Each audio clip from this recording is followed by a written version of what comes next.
আমন্ত্রণ বিশ্ব বাংলার সঙ্গে আছে আখতারুজ্জামান টিটন। শুরুতে এই সংবাদ শিরোনাম। লেবাননে যুদ্ধবিরতিতে স্বস্তি ফিরেছে বাংলাদেশিদের মাঝে। হামলার আতঙ্ক থেকে রক্ষা পেয়েছেন প্রবাসীরা। 5 ডিসেম্বর দেশে ফিরবে 105 জন। কুয়েতে দালাল চক্র নিয়ে প্রবাসীদের সতর্ক করল বাংলাদেশ দূতাবাস। ফেসবুক পেজের বিজ্ঞপ্তিতে নির্দেশনা জারি। এবং চীনের চিয়াংশি ইউনিভার্সিটিতে 8ম আন্তর্জাতিক সাংস্কৃতিক উৎসব অনুষ্ঠিত, অংশ নিল বাংলাদেশি শিক্ষার্থীরা।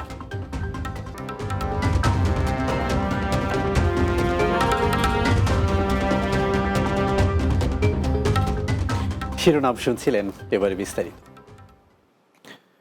লেবাননে যুদ্ধবিরতি কার্যকর হওয়ায় স্বস্তি ফিরেছে বাংলাদেশিদের মাঝে। ইসরায়েলি হামলার আতঙ্ক থেকে নিস্তার পেয়েছে দেশটিতে বসবাসরত 1 লাখ বাংলাদেশি। ইসরায়েলের সাথে 2 মাসেরও বেশি সময় ধরে চলমান যুদ্ধ শেষে 27 নভেম্বর কার্যকর হয় যুদ্ধবিরতি।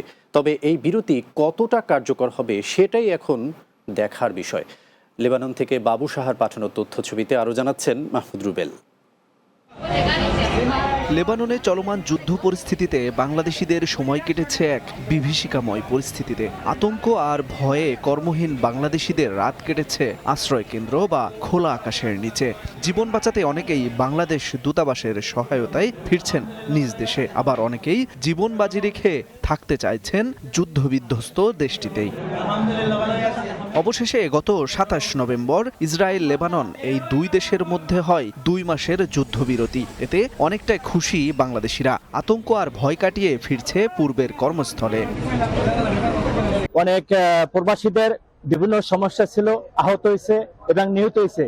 আমরা এই যুদ্ধ চাই না, আমরা শান্তি চাই এবং আমরা সকলেই কাজ করে এদেশে শান্তিভাবে বসবাস করতে চাই। আমরা ব্যবসা দীর্ঘদিনে অনেক লসে ছিলাম, যেহেতু যুদ্ধবিরতি হয়েছে, সামনে যদি যুদ্ধ বিরতি উপপক্ষে মেনে নেয়, আমরা যে লস দিছি ইনশাল্লাহ লস উঠাতে পারবো। তবে এখনো থেমে নেই ইসরায়েলি হামলা। যুদ্ধবিরতির পরেও দক্ষিণ সীমান্তে হচ্ছে এসব হামলা। আকাশ সীমানায় চলছে ইসরায়েলি ড্রোন নজরদারি। পুনরায় নতুন করে যুদ্ধ বাধার আশঙ্কা বাংলাদেশিদের। আমার মনে হয় না যে যুদ্ধ স্থগিত হবে, কেননা এখন বিভিন্ন স্থানে হামলা হচ্ছে। আন্তর্জাতিক মহল যদি সোচ্চার হয় তাহলে মনে হয় যুদ্ধটা স্থায়ীভাবে যুদ্ধটা হতে পারে। এটা যেহেতু অস্থায়ী, যেহেতু 2 মাসের, সেক্ষেত্রে হয়তো আমরা আগামীতে কি হবে, যদি এটা স্থায়ীভাবে বন্ধ হয়ে যায় তাহলে সেক্ষেত্রে আমাদের জন্য সুযোগ সুবিধা হবে এবং আমরা আনন্দিত হব। স্থায়ী যুদ্ধ বন্ধে বিশ্বের আন্তর্জাতিক সম্প্রদায় জোরালো পদক্ষেপ নিবে এমনটাই আশা করছে দেশটিতে বসবাসরত বাংলাদেশিরা। Mahmud Rubel, Bangla TV, news desk. যুদ্ধ বিধ্বস্ত লেবানন থেকে আগামী বৃহস্পতিবার 105 বাংলাদেশি নাগরিক দেশে ফিরবেন। লেবাননের স্থানীয় সময় মঙ্গলবার রাতে এই তথ্য জানিয়েছে বৈরুতের বাংলাদেশ দূতাবাস। দূতাবাস জানায়, আগামী 5 ডিসেম্বর 105 জনের 14তম গ্রুপ বৈরুত থেকে দুবাই হয়ে ঢাকার উদ্দেশ্যে বিমানযোগে রওনা করবে। তারা ওই দিন বৈরুতের রফিক হারিরি আন্তর্জাতিক বিমানবন্দর থেকে ঢাকার উদ্দেশ্যে রওনা হবেন। বাংলাদেশ সময় রাত 11টায় তাদের বহনকারী উড়োজাহাজ হজরত শাহজালাল আন্তর্জাতিক বিমানবন্দরে পৌঁছানোর কথা রয়েছে। বিভিন্ন পেশায় কুয়েতে যেতে ইচ্ছুক প্রবাসীদের দালাল চক্রের বিষয়ে সতর্ক থাকার নির্দেশনা দিয়েছে দেশটির বাংলাদেশ দূতাবাস। সোমবার দূতাবাসের ফেসবুক পেজের এক বিজ্ঞপ্তিতে এই নির্দেশনা দেওয়া হয়। এতে বলা হয়, বাংলাদেশি কর্মীরা অসীম আগ্রহ সহকারে কাজের উদ্দেশ্যে কুয়েতে আগমন করলেও অনেক ক্ষেত্রে দেশটিতে আগমনের সঠিক পন্থা বা তথ্য না জানার কারণে এক শ্রেণীর মধ্যস্বত্বভোগী তথা দালালের কারণে বিভ্রান্ত ও বিপদগ্রস্ত হচ্ছেন। এতে আরও বলা হয়, কুয়েতের আইন অনুযায়ী কোনো ব্যক্তি নির্ধারিত কর্মস্থলের বাইরে অন্যত্র কাজ করলে পুলিশ তাকে গ্রেপ্তার করে জেলে পাঠায় বা দেশে ডিপোর্ট করে। অবৈধভাবে কুয়েতে অবস্থানকারী বাংলাদেশি কোনো ব্যক্তিকে গোপনে কোনো কুয়েতি ব্যক্তি নিয়োগ দিলেও তাদের অত্যন্ত নিম্ন মজুরি প্রদান করে থাকে এবং অনেক ক্ষেত্রে তাদের উপর শারীরিক অত্যাচারের ঘটনাও ঘটছে। এর ফলে ব্যক্তির শারীরিক ও অর্থ ক্ষতি ছাড়াও দেশের ভাবমূর্তি ক্ষুণ্ণ হচ্ছে।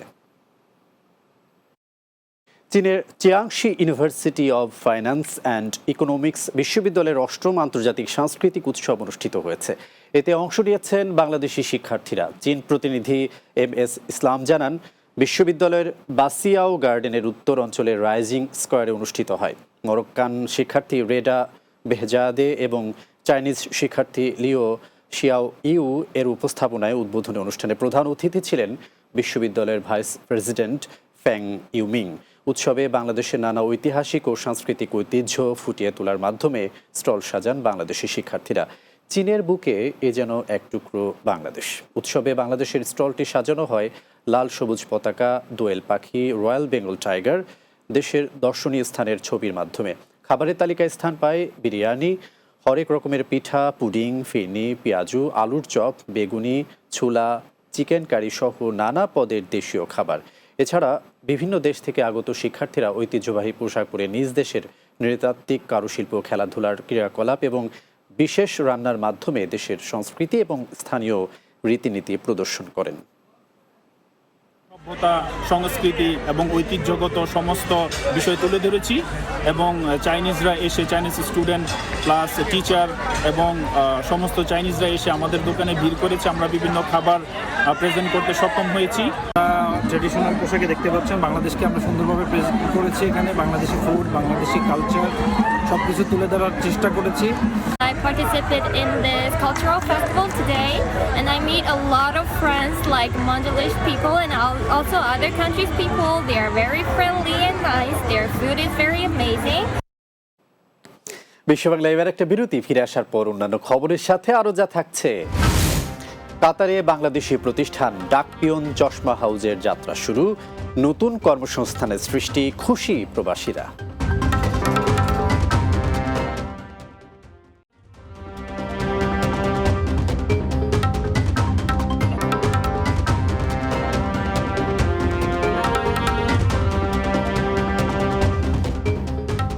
বিরতির পর আবারও স্বাগত বিশ্ব বাংলায়। পর্তুগালে প্রথমবারের মতো বড় পরিসরে পালিত হতে যাচ্ছে মহান বিজয় দিবস। এ উপলক্ষে রাজধানী লিসবনের বাংলাদেশে অধ্যুষিত মার্তিম মনিজ পার্কে 29 ডিসেম্বর বিজয় মেলা অনুষ্ঠিত হবে। পর্তুগালের প্রবীণ কমিউনিটি ব্যক্তিত্ব রানা তসলিম উদ্দিনের আহ্বানে 16টি প্রবাসী সংগঠনের উদ্যোগে এ আয়োজন করা হচ্ছে। মেলায় 40টিরও বেশি স্টলে বাংলাদেশি শিল্প সংস্কৃতি তুলে ধরার পাশাপাশি হস্তশিল্প ও দেশীয় পণ্যের সমারোহ সহ থাকবে বিভিন্ন স্বাদের পিঠার আয়োজন। পর্তুগাল প্রতিনিধি SM আজাদ জানান, স্থানীয় একটি রেস্তোরাঁয় আয়োজিত সংবাদ সম্মেলনে এসব তথ্য জানানো হয়। সংবাদ সম্মেলনে উপস্থিত ছিলেন ব্যবসায়ী আব্দুল হাকিম মিনহাজ, মাসুম আহমেদ তরুণ, উদ্যোক্তা রনি হুসাইন ও সাংবাদিক শহীদ আহমেদ সহ অনেকে। এ উৎসবে media partner Portugal Bangla press club. আগামী 29শে ডিসেম্বর সকাল 11টা থেকে সন্ধ্যা 6টা পর্যন্ত মার্তিম মুনিজ পার্কে এবং এই রুয়াদবেন ফরমোজো মার্তিম মুনিজ এলাকায় বিজয় দিবস উদযাপিত হবে এবং এই বিজয় দিবস উদযাপনে বাংলাদেশ কমিউনিটির যারা আছেন ধর্ম বর্ণ নির্বিশেষে এবং সমস্ত মানুষকে এখানে উপস্থিত হওয়ার জন্য আপনাদেরকে উদাত্ত আহ্বান জানাচ্ছি। কাতারে বাংলাদেশি প্রতিষ্ঠান ডাকপিয়ন চশমা হাউজের যাত্রা শুরু হয়েছে। কাতার প্রতিনিধি আকবর হোসেন বাচ্চু জানান, দেশটির রাজধানী দোহার প্রাণকেন্দ্র ক্যাপিটাল সিগন্যালের পাশে প্রতিষ্ঠানের সকল উদ্যোক্তাদের সাথে নিয়ে উদ্বোধন করেন প্রতিষ্ঠানের স্বত্বাধিকারী মোহাম্মদ রুবেল ও মোহাম্মদ রাসেল খান। এ সময় উপস্থিত ছিলেন প্রতিষ্ঠানের ব্যবসায়ী অংশীদার সোহাগ, সুমন, ফয়সাল ও সুব্রত সোহান। উদ্যোক্তারা জানান, দীর্ঘদিন দেশে সুনামের সাথে ব্যবসা করে কাতারেও বাংলাদেশি ডাকপিয়ন ব্র্যান্ড পরিচিত করা তাদের লক্ষ্য। টপ যে ব্র্যান্ডগুলো সব ধরনের ব্র্যান্ডই আশা করছি আমাদের কাছে খুব বেশি পাবেন। বিশেষ করে ডাকপিয়নটাকে আমরা এখানে ফোকাস করছি বেশি এবং আমাদের প্রোডাক্টগুলো আসলে ইউনিক। আপনারা শোরুম ভিজিট করতে পারেন, আসলে অবশ্যই দেখে বুঝতে পারবেন।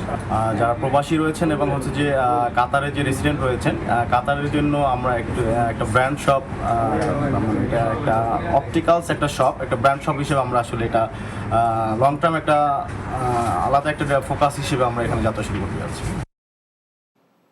মালদ্বীপে অবস্থিত বাংলাদেশ দূতাবাসের উদ্যোগে বাংলাদেশ হাই কমিশন কাপ 2024 আয়োজন করা হয়েছে। আন্তর্জাতিক অভিবাসী দিবস ও জাতীয় প্রবাসী দিবস উপলক্ষে আগামী 13 ডিসেম্বর রাজধানী মালের ফুটবল গ্রাউন্ডে মালদ্বীপে বসবাস করা বাংলাদেশিদের নিয়ে এই টুর্নামেন্ট অনুষ্ঠিত হবে।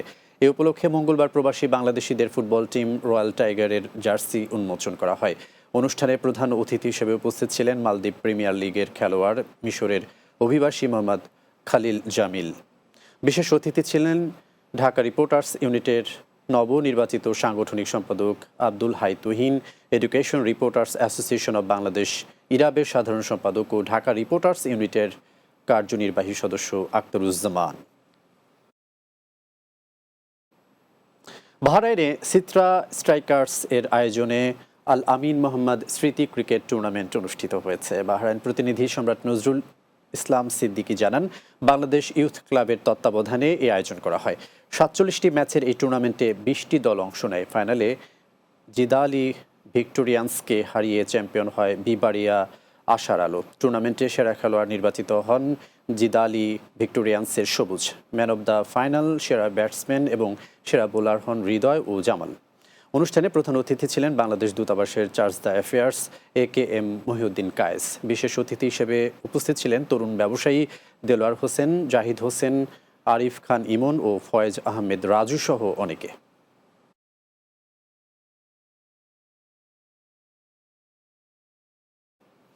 শেষ করব বিশ্ব বাংলা যাওয়ার আগে শিরোনামগুলো আরো একবার। লেবাননে যুদ্ধবিরতিতে স্বস্তি ফিরেছে বাংলাদেশিদের মাঝে। হামলার আতঙ্ক থেকে রক্ষা পেয়েছেন প্রবাসীরা। 5 ডিসেম্বর দেশে ফিরবে 105 জন। কুয়েতে দালাল চক্র নিয়ে প্রবাসীদের সতর্ক করল বাংলাদেশ দূতাবাস। ফেসবুক পেজের বিজ্ঞপ্তিতে নির্দেশনা জারি। চীনের চিয়াংশি ইউনিভার্সিটিতে 8ম আন্তর্জাতিক সাংস্কৃতিক উৎসব অনুষ্ঠিত। অংশ নিল বাংলাদেশি শিক্ষার্থীরা। এবং কাতারে বাংলাদেশি প্রতিষ্ঠান ডাকপিয়ন চশমা হাউজের যাত্রা শুরু। নতুন কর্মসংস্থানের সৃষ্টি, খুশি প্রবাসীরা।